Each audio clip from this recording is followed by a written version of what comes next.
Веројатно е време кога сите професии во државата се во тешка ситуација и тоа од повеќе аспекти, но новинарската сигурно е меѓу најпогодените од актуелните политики на власта.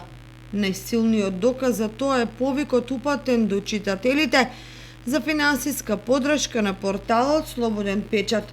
Причината е катастрофалната финансиска положба на медиумите, а целта порталот да продолжи со работа и да ја информира јавноста.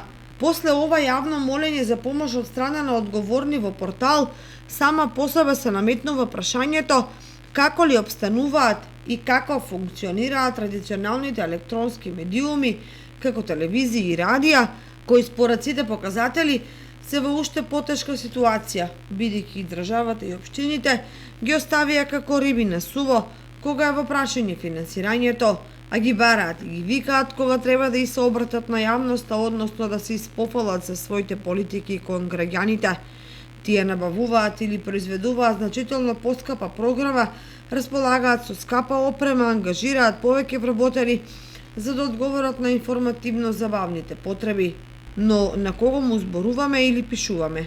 Ако на народот му беше солиден стандардот, може би ваквите повици ќе наидеа на позитивен одзив. Меѓутоа, кога и тој е се посиромашен, тешко е да се очекува дека некој ќе издвои скромни пари за да му помогне на медиумот. Затоа државата и власта се тие што треба да ги решат медиумите и новинарството, односно информирањето на најсоодветен начин и европски.